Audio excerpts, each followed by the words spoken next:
Salut à tous et bienvenue pour ce nouvel épisode du Petit Tour. Bon alors je suis désolé si le son est pas de super qualité là parce que je suis sur la plage de Cannes-sur-Mer. Comme vous pouvez vous en douter, je suis à Cannes-sur-Mer pour interviewer un haut gradé de judo comme d'habitude. Et cette fois-ci je vais interviewer Alain Bini qui est 7e dan de judo. A few moments later. Alors, première question, pour l'enregistrement, vous vous présentez s'il vous plaît en donnant votre nom, prénom et date et lieu de naissance. Alors, je m'appelle Alain Bini. Je suis né le 14 janvier 1941 à Bordeaux. Pour les statistiques, j'aurais besoin du métier de vos parents. Mon père était agent immobilier. Comment est-ce que vous avez entendu parler de judo pour la première fois, avant même de pratiquer ? Je suis arrivé à Cannes chez mon père et ma mère étant séparés. Je suis arrivé à Cannes en 56. Je faisais du rugby quand j'étais à Bordeaux. J'ai jamais joué avec un ballon rond, j'ai toujours joué avec un ballon ovale. Et quand je suis arrivé à Cannes, il n'y avait pas de club de rugby à Cannes. Et il y avait un voisin de rue, Joaillier, qui était en face de l'agence de mon père, dans la rue Commandant André, qui était ceinture marron de judo et qui tarabustait mon père pour qu'il me mette au judo. Parce que j'avais le gabarit qui correspondait à son avis. Hein. Et la salle était à 350 mètres de la maison. Donc j'ai été voir, mais sans rentrer. C'était avec des vitres opaques, c'était tout fermé. Et moi j'étais habitué au grand air. Donc 1 an, j'ai mis.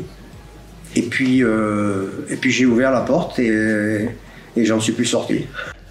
Et alors vous êtes arrivé donc à ce club en 1957 ?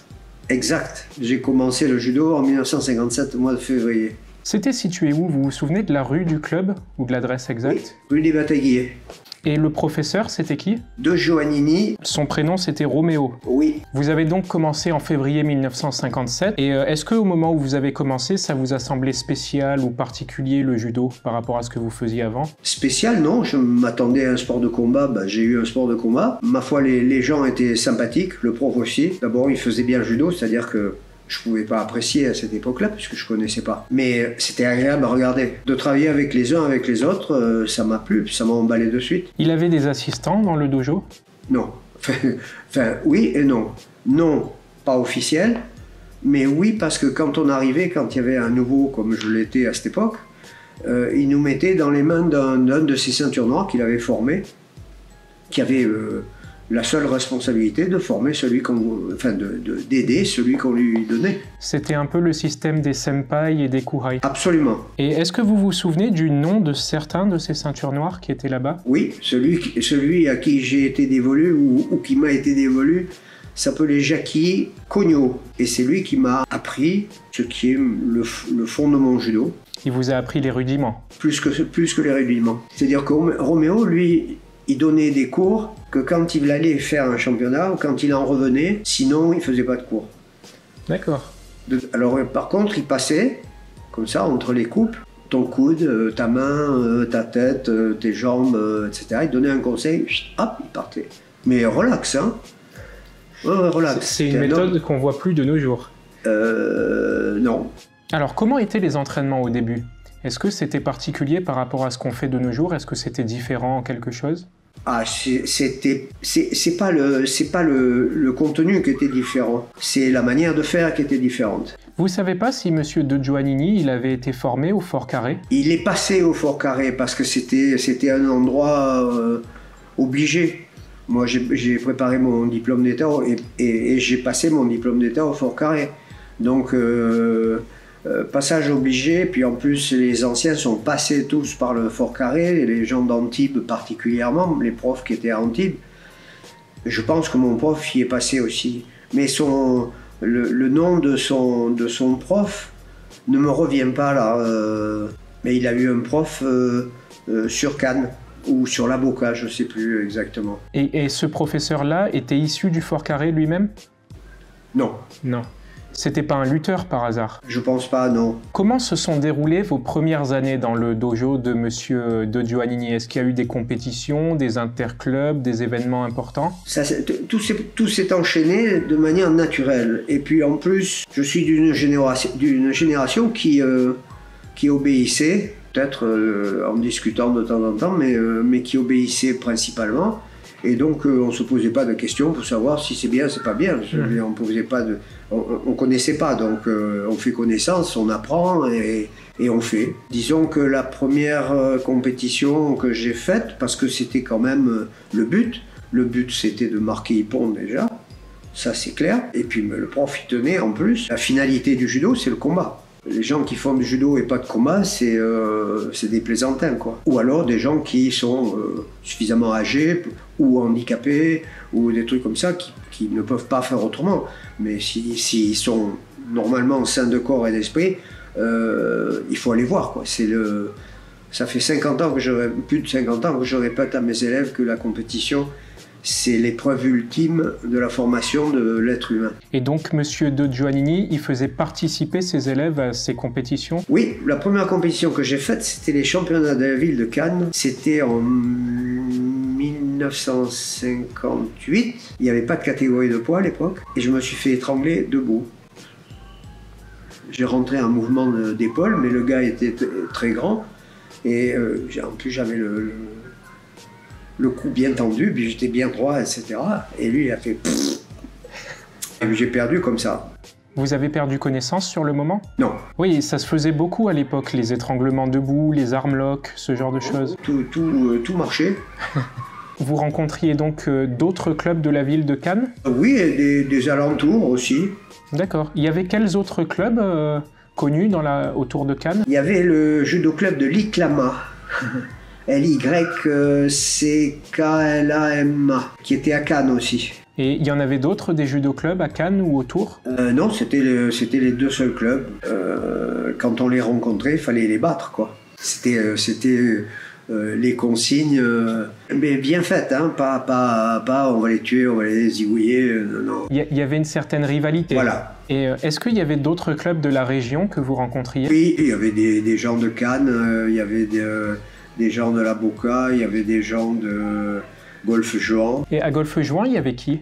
Robert Boucher, je crois. Donc c'est possible. Et après, il y avait Armando qui s'est occupé de... Il y avait des gens du CRAM de Nice aussi. Il y avait peut-être monsieur... Robecki. Oui, les frères Robecki. Oui, moi j'ai connu que... Enfin, normalement, j'ai dû connaître Robert parce que il était vivant à cette époque, mais j'ai surtout connu René. Il y avait beaucoup de gens de Nice. Oui. Il y avait des sacrés profs, hein. Il y avait un prof, Monsieur Bogaert, oui. Qui était à l'origine du judo à Nice, mais il y en avait un autre qui était un adversaire de mon prof, qui faisait très bien Uchimata. Alors, quels ont été les premiers livres de judo que vous avez eus? À l'époque, je lisais pas beaucoup, d'une part. Et d'autre part, le judo, ça s'apprend pas dans les livres. Le judo, ça s'apprend sur le tapis, en travaillant. Et les références universitaires ou épistolaires ou tout ce que vous voulez, c'est après. C'est quand on prend un peu de bouteille et qu'on a envie de savoir et pourquoi et comment, etc. D'abord, ça donne l'impression de participer encore. Mmh. Et donc vous avez eu des livres plus tard après vos débuts? J'ai lu à peu près tout ce qui a dû sortir. Vous avez eu les livres de Maître Kawaishi? Oui, sa méthode, oui, bien sûr, avec lui en dessin sur la couverture, bien sûr, avec la ceinture, avec toutes les barrettes. Ouais. Ça illustre bien le bonhomme. Quand vous avez commencé à apprendre le judo, on utilisait encore la méthode Kawaishi avec premier deux jambes, deuxième deux jambes? Absolument. Mais moi, j'ai appris, grâce à mon prof encore, qui voyait les choses comme ça, j'ai appris avec le numéro et le nom en japonais. Mais c'était vraiment très relax. Pas très conformiste, mon prof. Mais il y a des choses qu'il fallait respecter, un point, c'est tout. Est-ce qu'il y a eu des stages qui ont été proposés dans ces années-là, des grands stages à Cannes? Je sais qu'il y avait un stage au Gallia. Il y a eu un stage auquel j'ai participé en 1958, qui était dirigé par Kenshiro Abe et aussi Tadashi Abe. L'un était envoyé pour le judo, Kenshiro Abe, et l'autre, Tadashi Abe, qui était un jeune étudiant au visage glabre, qui était envoyé pour l'aïkido, pour représenter l'aïkido en Europe. Il y avait du monde dans ce stage? Il y avait beaucoup de judokas? L'impression que j'ai, oui. Ça se passait à l'hôtel Miramar, sur la Croisette. Oui, donc c'était un stage un peu... Oui, il y avait des gens important. un peu toute la région, jusqu'à Marseille et au-delà, quoi. De façon. Et puis il y avait toujours le stage à Beauvallon. Beauvallon, oui. Ça, c'était incontournable. En plus, il y avait des grands noms qui allaient et qui participaient. Et... Qui c'est qui était enseignant au stage de Beauvallon en général? Ça changeait ou c'était toujours les mêmes? C'était surtout Courtine et Parisé qui étaient responsables, mais il y en avait d'autres. D'accord, oui, il y avait des judokas de toute la France qui venaient pour ce stage. Mais de l'étranger aussi. Ça se déroulait pendant l'été? Oui. Oui, donc c'était un stage très important. Ah oui. Mais c'était connu dans le monde entier. Et on y apprenait quoi de plus qu'au club? Vous faites du karaté, non? Mais imaginez que vous fassiez un entraînement avec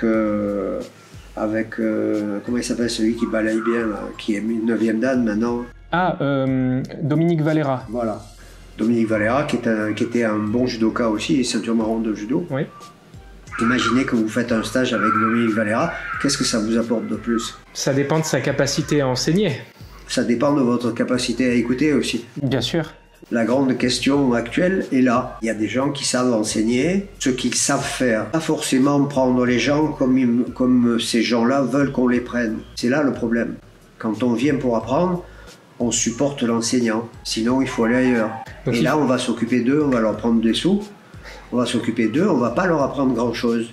Mais on va s'en occuper. On va les soigner, on va les tamponner un peu de temps en temps quand ils transpirent. Mettre un peu de déodorant, tout ça, de façon à ce qu'ils ne soient pas traumatisés quand même. Oui. Donc, vous êtes partisan de ce judo où c'est l'élève qui s'adapte à l'enseignement du professeur?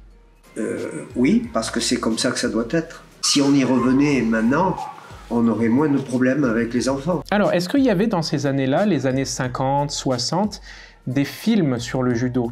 Des Super 8 ou des choses qui... Oui, il y en avait? Oui, des Super 8, oui, il y en avait. Mais je peux pas vous dire quoi exactement, mais enfin on avait des images de canaux, on avait ça sautait un peu d'ailleurs. Et c'était des projections qui étaient organisées au club? J'ai pas le souvenir d'avoir assisté à une projection au club. C'est soit en stage à Beauvallon, soit Peut-être à l'école des cadres à Antibes? soit à l'école des cadres avec M. Midan, parce que j'ai suivi l'enseignement de M. Midan. Normalement j'aurais pu faire ça en 1 an, j'y suis resté 3 ans. D'accord. De quelle année à quelle année vous étiez à Antibes? Fin 69 jusqu'à 71, 72. Ah, donc c'était les années où vous avez basculé dans l'enseignement ici même, je crois. Oui. Il se trouve que j'ai commencé à enseigner en 1970, mais j'étais pas encore diplômé. D'accord. Oui, c'était le cas de beaucoup de gens à cette époque-là. Voilà, puisque mon diplôme date de juillet 71, je crois. Si mes souvenirs sont bons. Ok. Oui, à peu près. Et donc, quand j'ai préparé mon diplôme d'État, c'est en le préparant et en participant à l'examen du diplôme d'État que je me suis dit, mais finalement, ça m'irait pas mal, ça me tenterait assez. Donc vous avez eu le déclic de vous dire que vous alliez faire prof de judo des années après avoir débuté. Ouais. Quand j'ai passé le diplôme d'État, j'ai dit, d'abord j'étais 4e dan à cette époque. Les 2 personnages importants de ma vie de judoka, c'est vraiment mon prof et M. Midan. Mon prof m'a appris à faire du judo, vraiment, par l'intermédiaire de Jackie Cogno quand même. Il ne faut pas l'oublier, celui-là, parce qu'il est important. C'est un petit bonhomme, mais il est important. Et il m'a appris à faire du judo, ou ils m'ont appris à faire du judo, correctement. Et M. Midan a mis de l'ordre dans mes connaissances. Et en plus, il m'a donné le truc d'enseigner. C'est-à-dire faire passer le message. On va dire ça comme ça. Enseigner, c'est un grand mot. Ouais. On l'emploiera quand il faudra. Mais disons, passer les messages. Alors, pour continuer sur l'influence du Fort Carré, est-ce qu'il y avait des militaires ou des policiers qui ont ouvert des salles de judo dans ces années-là? Des militaires, oui. Les noms que vous avez cités, c'était des anciens militaires. Oui, monsieur Tarquini, Cousinier... Il y avait aussi Alto Bianchi, là où Tarquini, je crois qu'il enseignait avec Tarquini d'ailleurs. Dans le Vieux-Nice, à la salle, salle Rusca? Alors, est-ce que vous avez pratiqué le judo pendant votre service militaire? J'ai fait que ça. Ah ouais? Racontez-moi. D'abord, à l'époque, on faisait 27 mois et 27 jours. Ensuite, j'étais incorporé en juillet 60. Vous avez fait l'Algérie? Justement, c'était l'époque où, en Algérie, il y avait des militaires, encore, qui avaient des fusils, mais ils n'avaient pas de balles. Alors ça, c'est un truc que je peux pas admettre. Vous avez été dans la forêt noire pendant votre service militaire? Oui, Schwarzwald. Là où j'ai été à Baden-Baden, 318e régiment de transmission, me semble-t-il. Vous avez presque eu de la chance, parce qu'il y avait Elvis Presley qui était par là à cette époque-là, en 1960 exactement. Ah, c'est possible. Il y a appris le karaté d'ailleurs. Ah ouais? Ouais. Et comment ça s'est passé? Alors vous avez fait du judo en Allemagne? En juillet 60, je suis envoyé à Épinal, dans les Vosges, pour faire mes classes. À Épinal, il se trouve qu'il y a une salle de judo et il n'y a plus de prof. Et quand je pars, j'étais ceinture noire. J'étais ceinture noire. Mais j'étais pas homologué. Ah. La raison, c'est que mon prof nous gardait ceinture marron parce qu'il y avait des championnats de France par équipe de ceinture marron. Ok, je vois. Donc tous les membres de l'équipe étaient tous ceinture noire, mais pas homologués. Et j'ai été homologué en 62. Parce que on fait vice-champion de France par équipe de ceinture marron. D'accord. Et en 62, je passe ceinture noire. Et je fais troisième au championnat de France militaire. Et donc j'arrive à Épinal et on me dit bah tiens, puisque vous êtes ceinture noire de judo, j'avais pourtant mentionné que j'avais tout sauf l'homologation. On me dit vous pouvez donner des cours? Bien sûr, je peux donner bien sûr. Ça vous a peut-être évité les autres. Ça m'a évité pas mal de choses. Oui, ouais. Ça m'a facilité la tâche. Oui, bien sûr, bien sûr. Ensuite.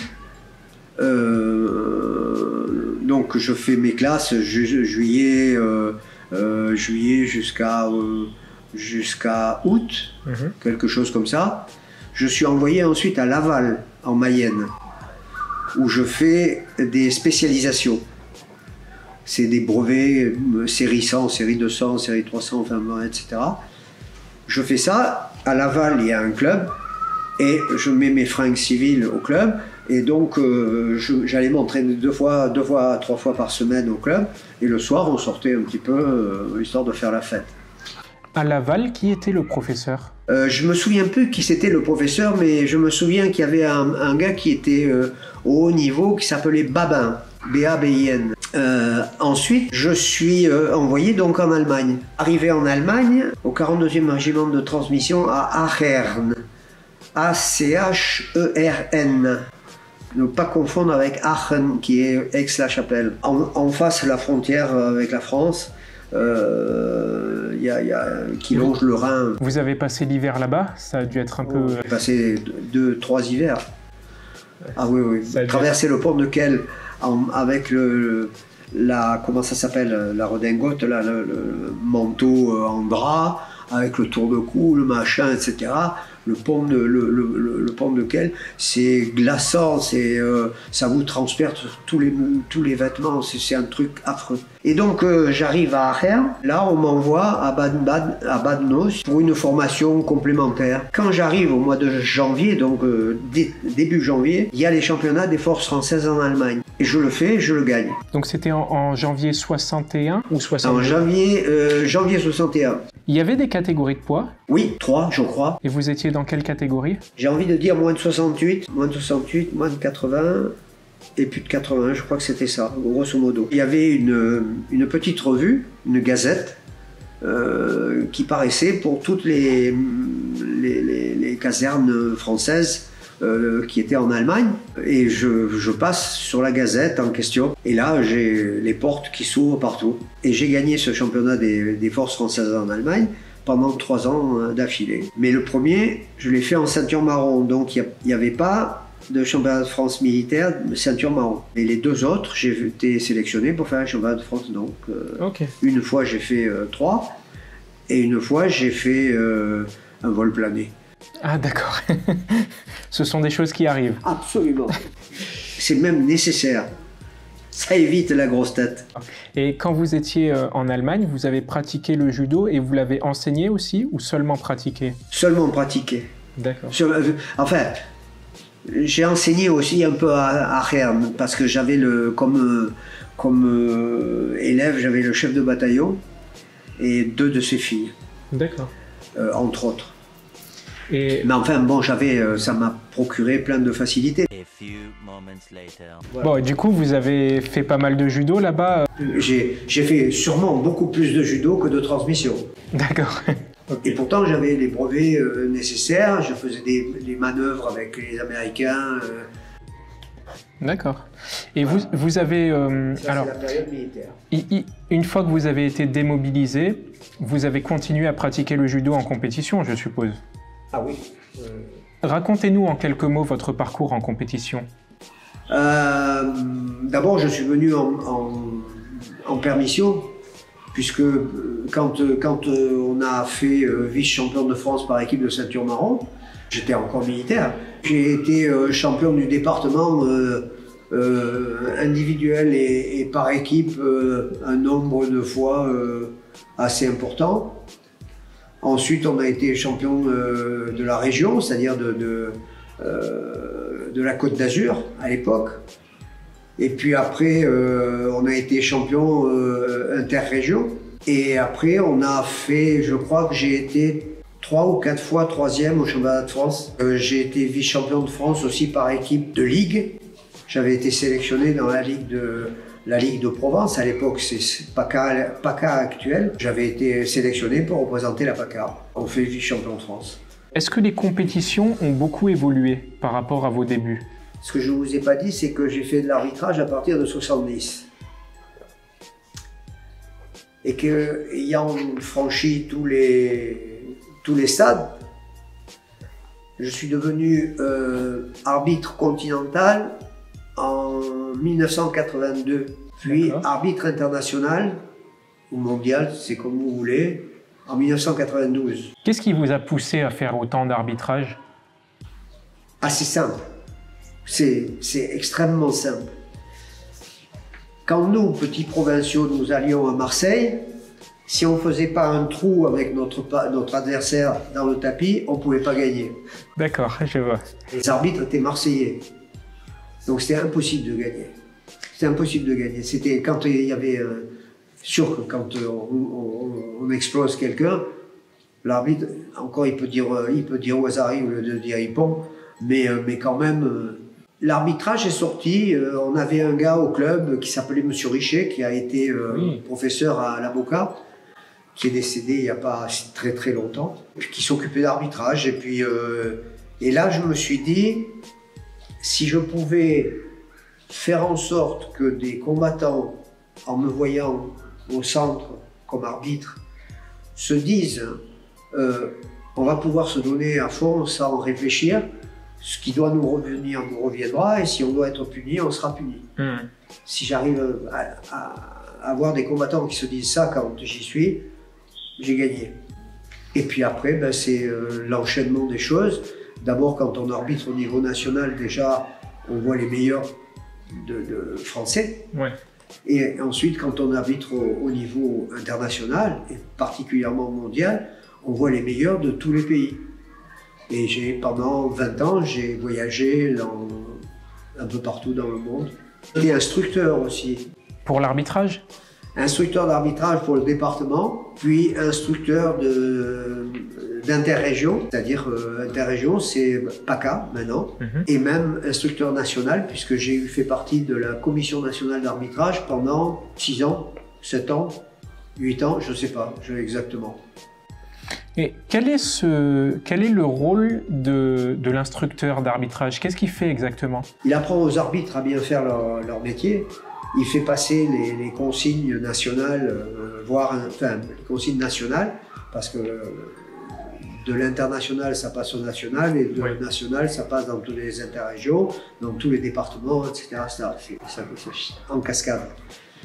Et c'est son rôle. Et donc, instruire les arbitres en place et instruire des futurs arbitres. Ok. Alors, petite question justement au sujet des compétitions. Vous m'avez parlé de l'arbitrage, mais est-ce qu'il y a d'autres choses qui ont changé dans les compétitions depuis vos débuts? À l'époque, on prenait le kumikata, on prenait le judogi et on partait de là. Ouais. Maintenant, il y a déjà un combat dans le combat, rien que pour mettre les mains. Oui, j'en ai parlé avec Monsieur Houdard. Il m'a dit qu'avant, il y avait une certaine acceptation du kumikata. Oui, certaines acceptations, c'est bien. Ouais. C'était pas vraiment accepté, mais on savait que l'un comme l'autre, pour faire du judo, on était obligé d'avoir les mains placées d'une certaine manière. Alors, bien sûr que je sais que votre main gauche, elle me tient la manche à un certain endroit qui vous arrange, et la main droite, idem pour le col. Donc, je vais faire en sorte que vous n'ayez pas votre prise préférée. Si comment dirais-je, par expérience, je sais que votre main droite qui est au col, si vous l'avez 10 cm plus bas, ça fausse tout votre schéma tactique. Et idem pour la manche.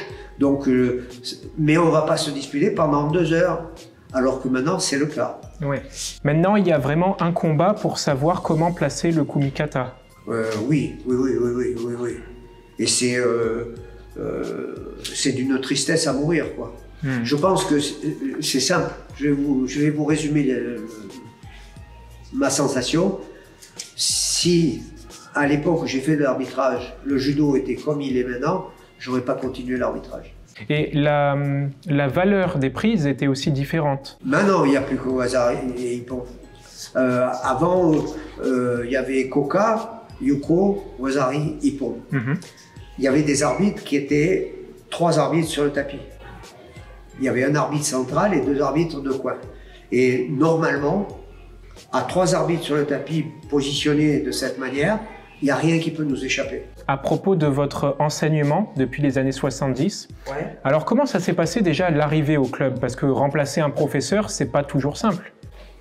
Alors le professeur en question est un ami, était un ami parce qu'ils sont décédés tous les deux, était un ami de mon prof. Je ne sais même pas s'ils n'avaient pas un lien familial par mariage interposé.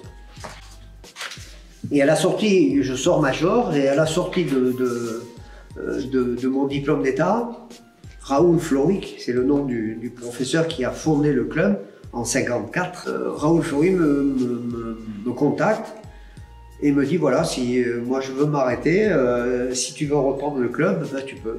Et j'ai dit oui. Vous n'avez pas hésité du tout?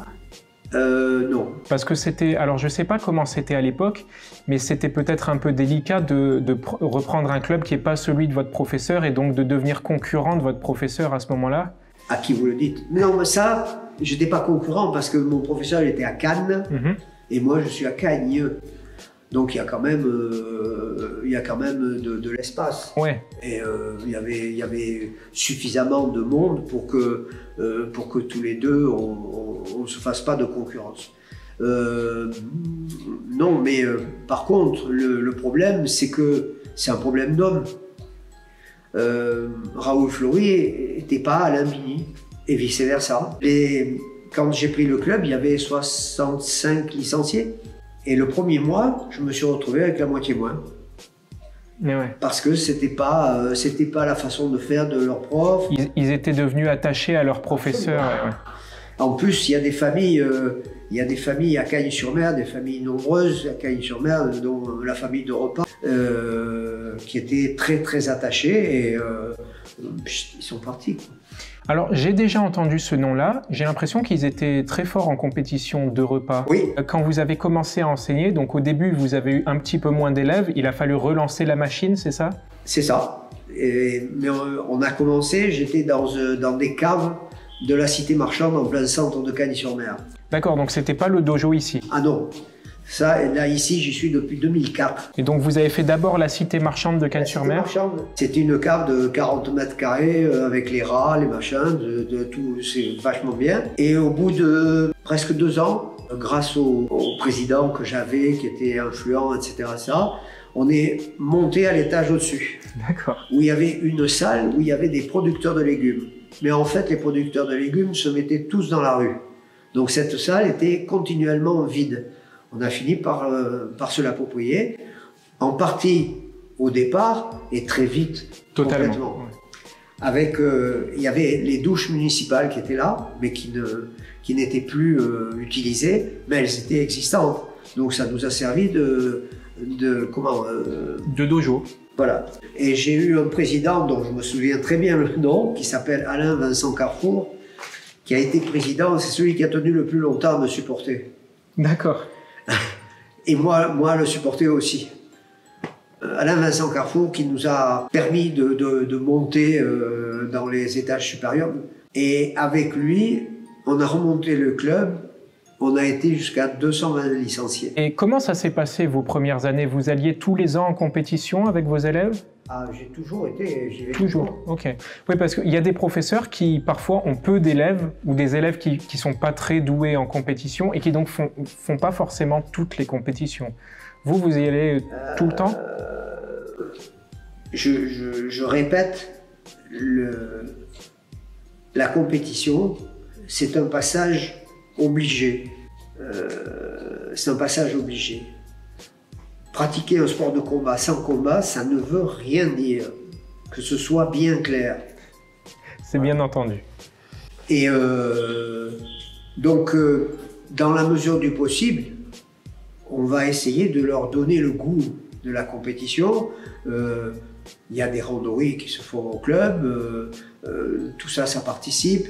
Quand c'est bien utilisé, ils finissent par aller. Et pratiquement tous les gamins, quand ils arrivent, disons, Poussin, Benjamin, c'est juste à la limite, hein. Ouais. Ils participent à des petites compétitions qui sont organisées par les clubs, dans le Var, mais dans le département des Alpes-Maritimes aussi. Et parfois, on va un petit peu plus loin, mais parce que c'est sympathique et qu'on a de bonnes relations. C'est des interclubs, c'est ça? Oui. D'accord. Oui, oui. Et en plus, c'est le bien vivre ensemble est respecté. En général, ce sont les professeurs qui ont des affinités qui organisent des interclubs entre eux, c'est ça? Parce que c'est pas officiel, entre guillemets. Ben, c'est pas officiel, non, parce que ça rentre pas, la fédération s'en mêle pas. Ouais. Mais le département, oui. Si bien qu'on finit par avoir, par exemple, les compétitions de clubs, les petits tournois interclubs, notés au calendrier des compétitions. Ça a quand même une importance. Voilà, mais ça a une importance pour nous, profs, parce que quand ça se passe comme ça, c'est-à-dire qu'il n'y a personne qui braille sur le bord du tapis. De temps en temps, il y a des voix qui s'élèvent, ouais. mais il n'y a pas d'hystérique. Ouais. Les parents sont renvoyés dans les tribunes si toutefois ils manifestent. Je veux dire, tout ça, c'est bon enfant. Et ça, c'est l'esprit du judo. Ça, c'est l'esprit du judo. Et on peut arriver à donner le goût de la compétition judo à n'importe quel enfant dans ces conditions. Ou perdre, gagner, ça n'a pas une importance capitale, quoi. On a beaucoup parlé des enfants, justement. Est-ce qu'il y a une façon différente d'enseigner le judo aux enfants et aux adultes? Ou est-ce qu'il faut enseigner de la même manière? On ne peut pas enseigner de la même manière. Alors, développez. La compréhension déjà n'est pas la même. La compréhension, le langage tenu, les mimiques, tout ça, ça doit être adapté. Je veux dire, c'est sans faire du cinéma, hein, c'est pas la question, mais on s'adresse à des enfants. Je veux dire, on s'adresse pas à des adultes. Donc, au même titre que quand on s'adresse à des femmes, on s'adresse pas à des mecs. Je veux dire, on parle différemment. Il y a un langage adapté qui est obligé. Et en plus du langage, est-ce qu'il y a des exercices différents qu'on propose aux enfants? Bien sûr. Alors, déjà, ils vont moins chuter. Et que tant qu'ils ne nous auront pas prouvé qu'ils peuvent chuter, même projeter, parce qu'il y a laissé tomber et il y a projeté, c'est pas pareil. Tant qu'ils ne nous ont pas prouvé qu'ils étaient capables de faire ça. Ok. Et Je crois comprendre à votre façon de présenter le judo que vous êtes un petit peu opposé aux jeux pédagogiques ou à toutes ces choses qui sont en place depuis quelques années. C'est pas le judo pédagogique qui me chagrine, c'est la pédagogie. Je suis opposé aux écoles Freinet, Montessori et compagnie. Je trouve ça très bien. Je trouve ça très bien, mais on ne construit pas un pays avec des individus qui sont fabriqués comme ça. C'est pas possible. C'est pas possible. Un pays ne peut marcher qu'à partir du moment où les gens, une majorité, marchent dans la même direction. Ça n'a pas tant alors de rapport avec la technique, cette façon de voir le judo, mais plutôt avec le fond du judo. C'est plutôt l'esprit qui est... L'un ne va pas sans l'autre. Si vous voulez avoir une bonne technique, que vous puissiez utiliser en compétition pour marquer Ippon, il faut que votre geste devienne automatique, qu'il soit automatique. C'est-à-dire que quand vous voyez une opportunité, vous n'avez pas le temps de vous dire, disons, d'examiner ce que vous allez faire. Il faut que ça se fasse. Pour en arriver à ce point-là, il faut que ça devienne automatique. Pour que ça devienne automatique, il faut faire des répétitions jusqu'à temps que les choses soient automatiques. Ça veut dire répéter, répéter, répéter, répéter, répéter, répéter. Et à ce moment-là, on a, écoutez, c'est simple, vous allez sur Facebook, vous regardez l'esprit du judo, la page de l'esprit du judo, et vous avez les finales, toutes les finales des championnats du Japon par catégorie de poids qui se sont déroulées le week-end dernier. Oui.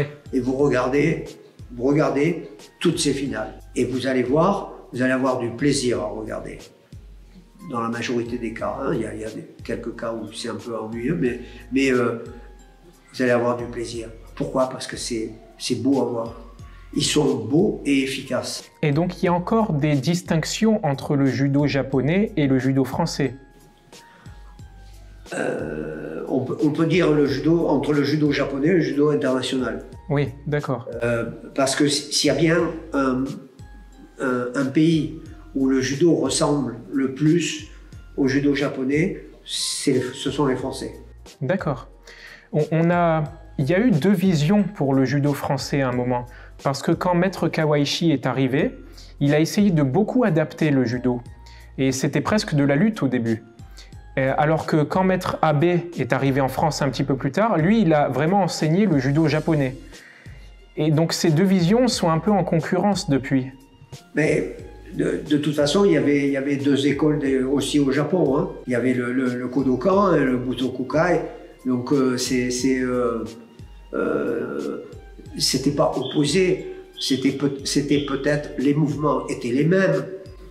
Les mouvements étaient les mêmes, mais aborder ces mouvements, les enseigner, c'était peut-être un petit peu différent.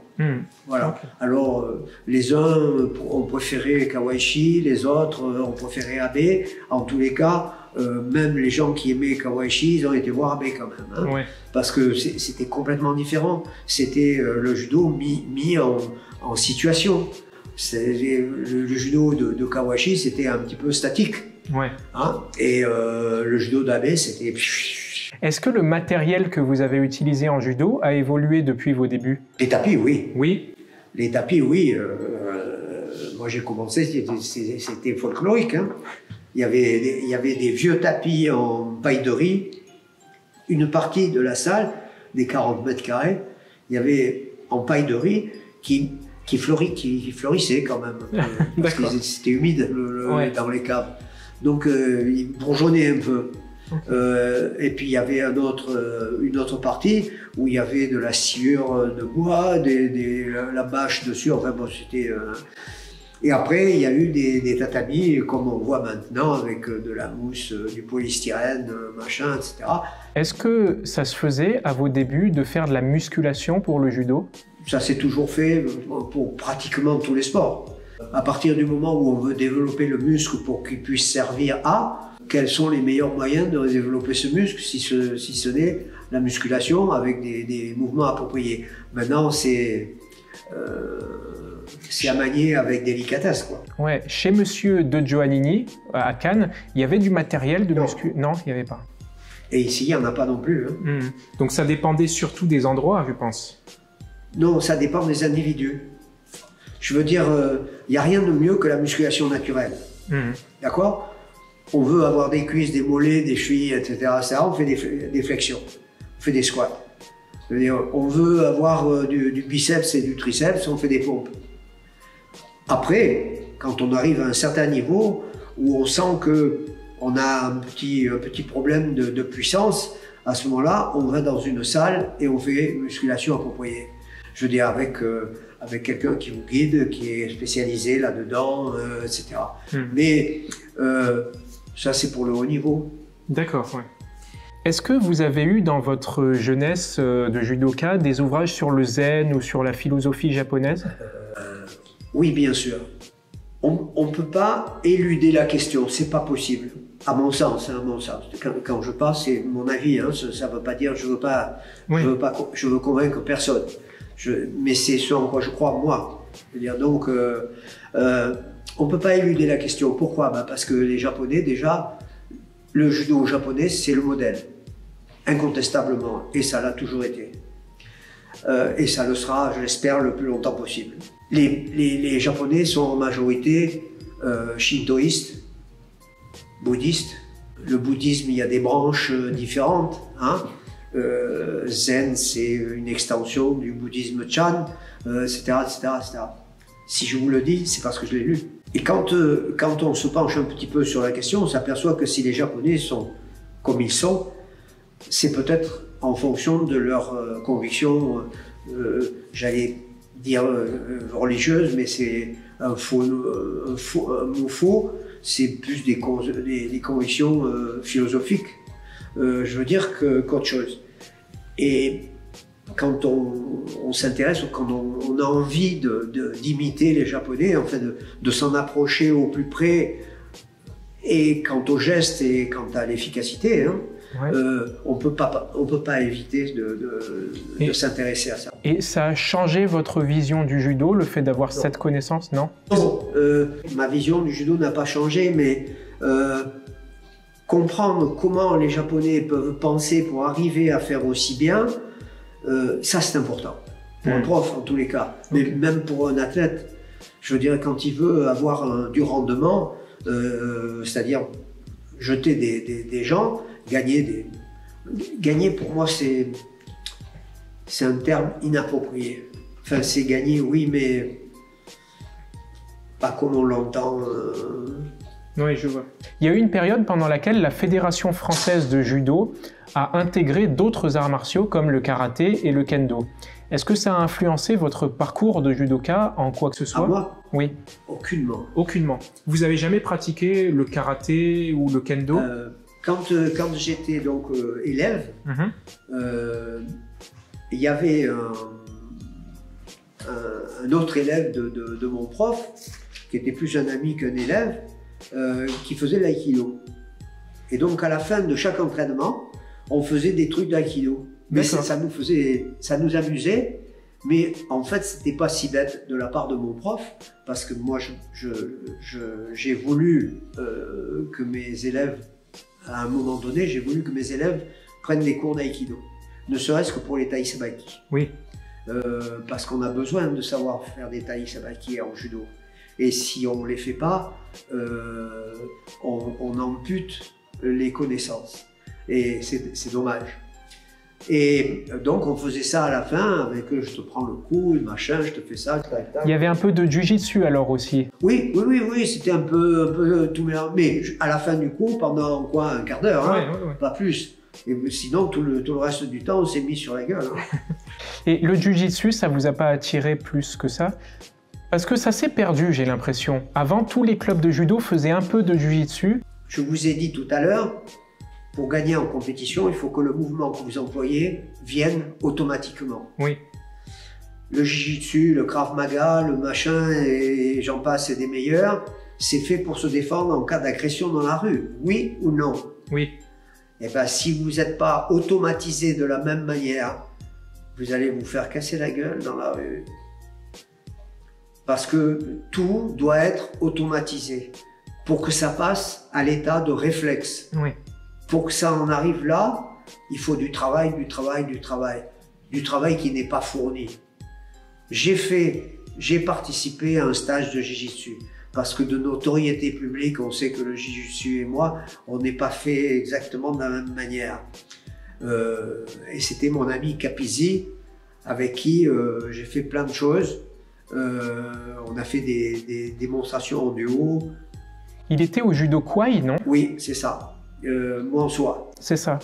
Et on a fait des démonstrations ensemble où on faisait, moi je faisais un mouvement de judo à vitesse réelle et au ralenti, et lui faisait l'adaptation de ce mouvement de judo dans une situation de jiu-jitsu. Alors il se trouve que les meilleurs jiu-jitsuka et enseignants jiu-jitsuka sont tous d'excellents judokas. Parce que finalement, c'est très proche. C'est pas que ça. C'est pas que ça. Jiu-jitsu, vous donnez un coup. Il faut d'abord savoir donner un coup de pied, de poing. Ensuite, il faut esquiver ce coup de pied ou de poing. Il faut savoir les esquives. Et ensuite, vous projetez avec un mouvement de judo. Si vous savez pas faire du judo, vous allez avoir un problème. Mais j'ai l'impression qu'à l'époque de vos débuts, le jiu-jitsu, c'était presque que des clés de bras, des étranglements. Il n'y avait pas trop de coups. Oui. Moi, c'était toujours, je te prends là ou je te prends là.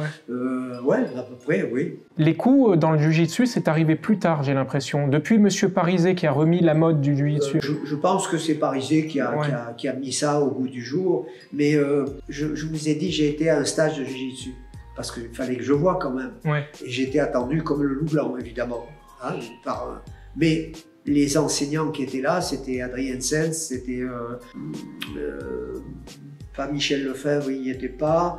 Il y avait Capizzi, etc. Enfin bon, il y avait des gars qui vraiment connaissaient bien le judo. Et donc, j'ai regardé autour de moi. C'est tous des gens qui croient que parce qu'ils savent donner un coup de pied à peu près, qui savent faire une esquive à peu près, et qui savent faire un mouvement de judo très à peu près, sont devenus des surhommes. Alors c'est marrant parce que c'est une chose qui est arrivée au judo aussi. Vous savez qu'à chaque fois qu'un art martial arrive en France, on le présente toujours comme l'art martial qui va faire des gens des surhommes. Et avant le judo, il y avait la lutte en France. Et quand le judo est arrivé, il y avait des articles dans le journal « Devenez un surhomme en 3 leçons faciles grâce au judo ». Puis après, ça a été le jujitsu, puis le karaté, puis le krav maga. À chaque fois, c'est le même schéma. Il me faut les dates de vos grades. Quand est-ce que vous avez eu la ceinture noire exactement? Ceinture noire, officiellement, 62. Et le 7e dan, vous l'avez eu quand? 2005. Alors, vous avez été arbitre mondial. Oui. Est-ce que vous avez eu d'autres rôles dans l'organisation du judo? Vous m'avez dit que vous avez fait partie de la commission nationale d'arbitrage. Est-ce qu'il y a eu d'autres rôles au niveau régional ou départemental? Département et ligue. Toujours pour l'arbitrage. Des démonstrations de judo, vous en avez organisé? Oui, ça m'est arrivé, mais il y a très longtemps, et c'était des occasions. Je vous ai dit, on a fait des démonstrations avec Capizzi. Mais c'était, je l'ai fait pour la ville ici, me semble, je m'en souviens plus. Pour quel genre d'événement on faisait des démonstrations? Il y a le Forum des sports. Le Forum des sports qui est au début septembre.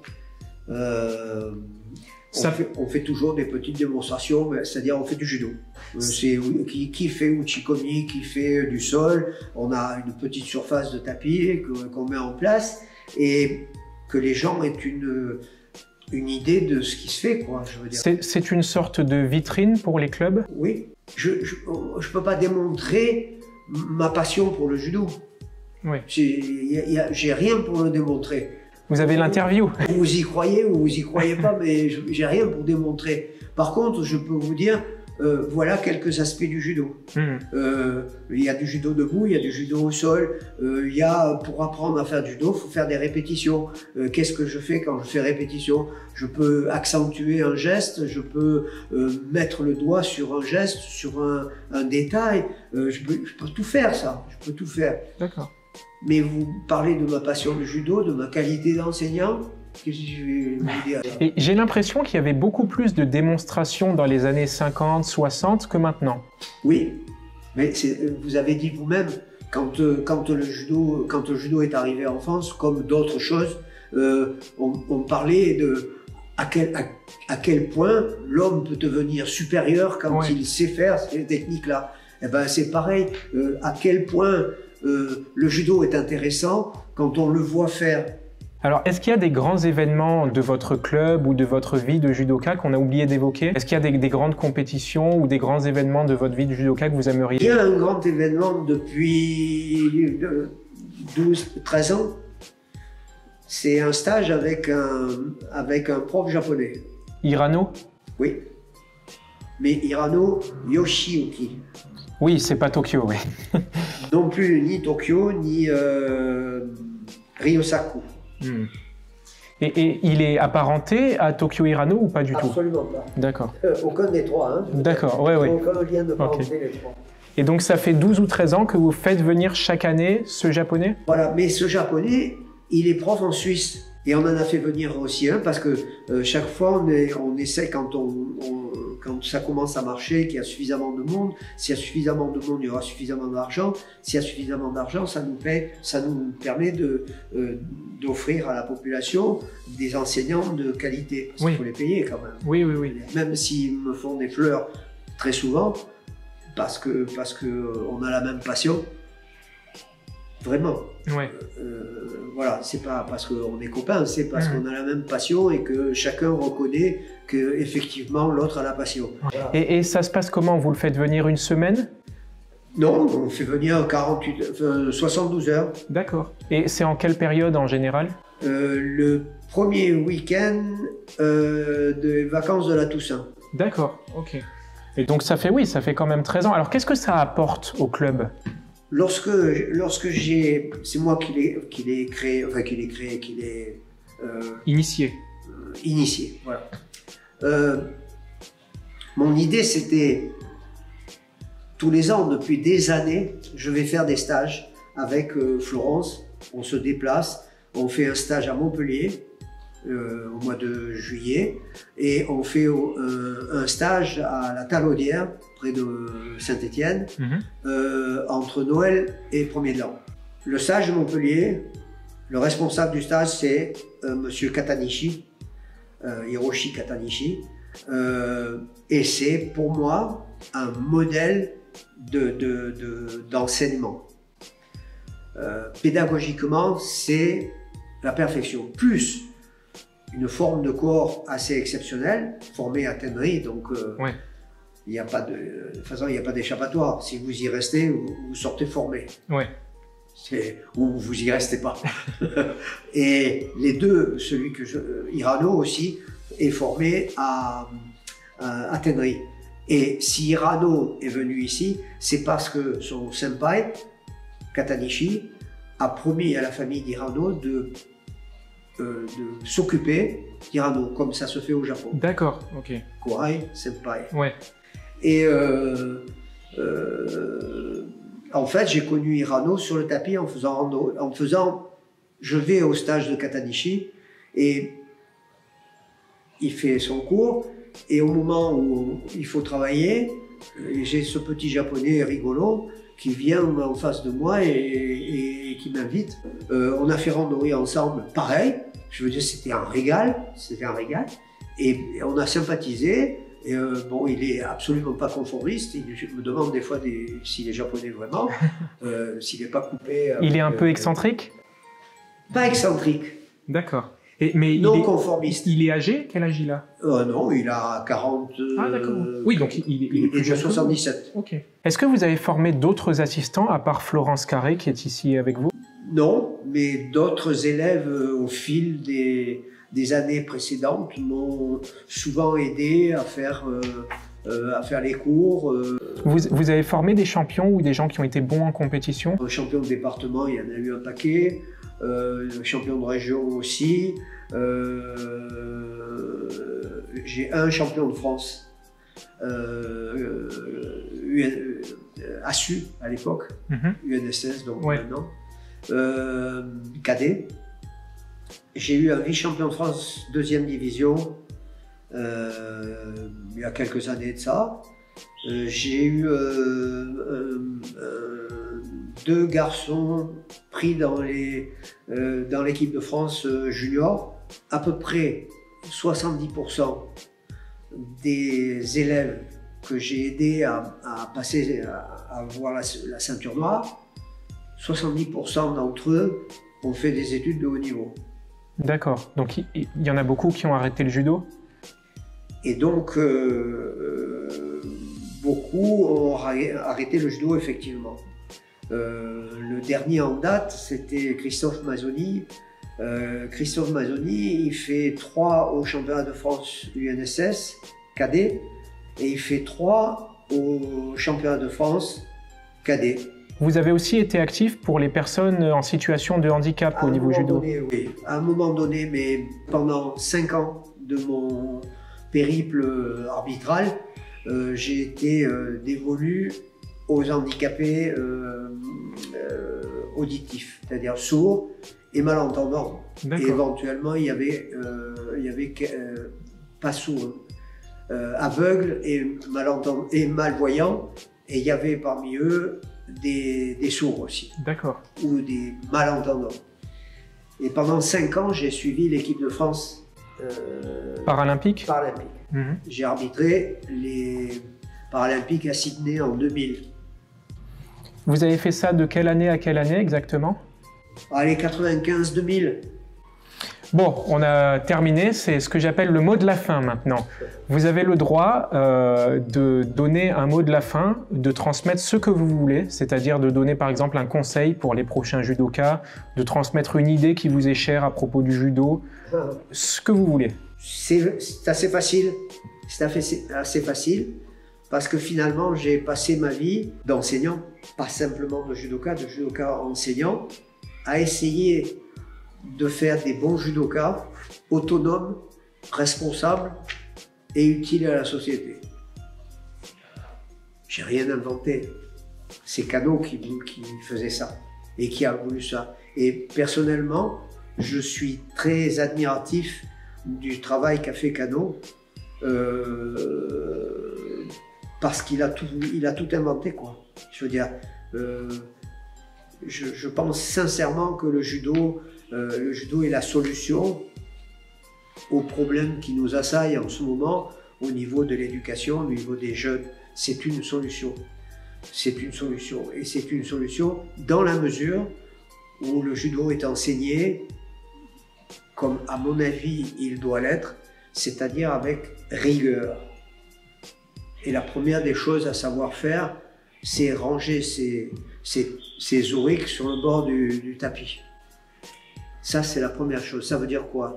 C'est une image, bien sûr, mais pas tellement éloignée de la vérité, parce que c'est la première chose que M. Hirano, au premier stage, nous a fait faire.